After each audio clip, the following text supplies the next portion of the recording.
તો દર્શક મિત્રો, વરસાદને લઈને સૌથી મોટા સમાચારની વાત કરી લઈએ તો 4 જિલ્લાઓને સાવધાન રહેવાની આવતીકાલે ભારે વરસાદ થવાની શક્યતા વ્યક્ત કરવામાં આવી છે. આ દર્શક મિત્રો, આજે ભરૂચ, સુરત, અમરેલી અને ભાવનગર જિલ્લામાં અત્યંત ભારે વરસાદ થવાની શક્યતા હવામાન વિભાગ દ્વારા વ્યક્ત કરવામાં આવી છે. આ દર્શક મિત્રો, હવામાન વિભાગના જણાવ્યા અનુસાર રાજ્યમાં રેડ એલર્ટ જાહેર કરી દેવામાં આવ્યું છે. તેમના જણાવ્યા અનુસાર સ્થાનિક વહીવટી તંત્રને સતર્ક રહેવા માટેની સાવચેતી આપવામાં આવી છે અને જરૂરી સાવચેતી પગલાં લેવાની પણ સૂચના આપવામાં આવી છે. આ દર્શક મિત્રો, હવામાન વિભાગ દ્વારા આગામી 24 કલાકમાં અતિ ભારેથી અત્યંત ભારે વરસાદની આગાહી કરવામાં આવી છે. તો દર્શક મિત્રો, આજના સોનાના ભાવ વિશે વાત કરી લઈએ તો દર્શક મિત્રો, સોનાના ભાવને લઈને સૌથી મોટા સમાચાર સામે આવી રહ્યા છે. આ દર્શક મિત્રો, સોનામાં ઘટાડો થયો છે અને ચાંદીના ભાવ સ્થિર જોવા મળી રહ્યા છે. દર્શક મિત્રો, આજના 23 ઓગસ્ટ એટલે કે શુક્રવારના રોજ ઘણા શહેરોમાં સોનાના ભાવમાં થોડો ઘણો ઘટાડો જોવા મળ્યો હતો, તો જ્યારે કેટલાક શહેરોમાં સોનાના ભાવમાં 500 રૂપિયા સુધીનો ઘટાડો થયો છે. આ દર્શક મિત્રો, મોટાભાગના શહેરોમાં 24 કેરેટ સોનાની કિંમત 73,000 રૂપિયા સુધી હતી, ત્યારે 22 કેરેટ સોનાની કિંમત 67,000ની આસપાસ પહોંચી ગઈ છે. તો દર્શક મિત્રો, શાકભાજીના ભાવને લઈને સૌથી મોટા સમાચાર સામે આવી રહ્યા છે. દર્શક મિત્રો, શાકભાજીના ભાવમાં સિઝન પ્રમાણે ફેરફાર જોવા મળી રહ્યો છે. તો દર્શક મિત્રો, આજના રાજકોટ માર્કેટ યાર્ડના શાકભાજી 20 કિલોના શાકભાજીના ભાવ વિશે વાત કરી લે તો દર્શક મિત્રો, લીંબુના ભાવ વિશે વાત કરી લે તો 1,000થી 1,750 સુધી જોવા મળ્યા હતા. ત્યારે દર્શક મિત્રો, બટાટાના ભાવ 300થી 650 અને ડુંગળીનો ભાવ 600થી 300 અને 830 સુધી જોવા મળ્યો હતો. ત્યારે દર્શક મિત્રો, ટમેટાનો ભાવ 400થી 700 અને કોથમીરનો ભાવ 1,000થી 1,400 સુધી જોવા મળ્યો હતો. ત્યારે દર્શક મિત્રો, ભીંડાનો ભાવ 250થી 400 સુધી અને ગુવારનો ભાવ 950થી 1,400 સુધી જોવા મળ્યો છે. દર્શક મિત્રો, વરસાદને લઈને સૌથી મોટા સમાચાર સામે આવી રહ્યા છે. 24 થી 25 તારીખ સુધીમાં રાજ્યમાં ભારે વરસાદની શક્યતાઓ વ્યક્ત કરવામાં આવી છે.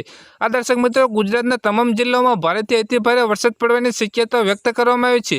દર્શક મિત્રો, આવતીકાલથી શનિવારે વલસાડ, દમણ અને દાદરાનગર હવેલીમાં અતિ ભારે વરસાદની આગાહી કરવામાં આવી છે. આ દર્શક મિત્રો, કેટલાક જિલ્લાઓમાં રેડ એલર્ટ આપવામાં આવ્યું છે, જેમાં ખાસ કરીને સૌરાષ્ટ્રના અમરેલી અને ભાવનગરમાં અતિ ભારે વરસાદની આગાહી વ્યક્ત કરવામાં આવી છે. આ સાથે છૂટાછવાયા સ્થળે ભારે વરસાદની આગાહી કરવામાં આવી છે. આ ઉપરાંત દમણ, વલસાડ, દાદરાનગર હવેલીમાં પણ ભારે વરસાદનું રેડ એલર્ટ જાહેર કરી દેવામાં આવ્યું છે. તો દર્શક મિત્રો, ગુજરાતમાંથી એક સાથે 3 સિસ્ટમ સક્રિય થતા આ વિસ્તારોમાં ભૂકા બોલાવશે વરસાદ. રાજ્યમાં ફરી એક વરસાદી માહોલ જામ્યો છે, ત્યારે આગામી દિવસોમાં વરસાદ કેવો રહેશે તેવી હવામાન વિભાગ દ્વારા સૌથી મોટી આગાહી કરવામાં આવી છે. હવામાન વિભાગ દ્વારા જણાવ્યા અનુસાર આગામી 7 દિવસ સુધી ભારે વરસાદનો માહોલ રહેશે. આ દર્શક મિત્રો, જ્યારે આજે રાજ્યના 3 સિસ્ટમ સક્રિય થવાથી વિવિધ વિસ્તારોમાં ભારે વરસાદની શક્યતા છે, જેમાં દક્ષિણ ગુજરાતમાં અને સૌરાષ્ટ્રમાં અતિ ભારે વરસાદની આગાહી કરવામાં આવી છે.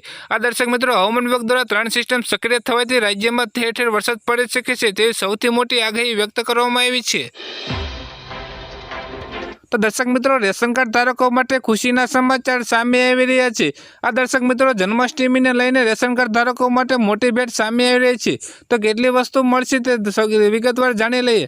આ દર્શક મિત્રો, જન્માષ્ટમી નિમિત્તે સરકારે જાહેરાત કરી છે, જેમાં રાશન કાર્ડ ધારકોને ઘઉં, ચોખા અને બાજરી સાથે તમામ વસ્તુ આપવામાં આવશે, જેમાં તેલ, ખાંડ, મીઠું, તુવેર દાળ વગેરે આપવામાં આવશે. તો કોને કેટલા પ્રમાણમાં મળશે તે વિગતવાર વાત કરી લઈએ તો ગુજરાતમાં રાજ્ય સરકાર દ્વારા રાષ્ટ્રીય અન્ન સલામતી કાયદા હેઠળ આખા રાજ્યમાં 74 લાખ રાશન ધારકોને લાભ આપવામાં આવશે. ઉપરાંત પ્રધાનમંત્રી ગરીબ કલ્યાણ યોજનાનો વિનામૂલ્યે મળવાપાત્ર વસ્તુઓ આપવામાં આવશે. તો દર્શક મિત્રો, ખેડૂતને લઈને સૌથી મોટા સમાચાર સામે આવી રહ્યા છે. આ દર્શક મિત્રો, રાજ્યના ખેડૂતો માટે મહત્વના સમાચાર સામે આવી રહ્યા છે. પાક નુકસાન માટે 350 કરોડનું પેકેજની જાહેરાત કરવામાં આવી છે. વિધાનસભામાં ગૃહ ખાતે રાજ્ય સરકારની બાબત નિવેદન ખેડૂતોને કૃષિ રાહત પેકેજની જાહેરાત કરવામાં આવી છે.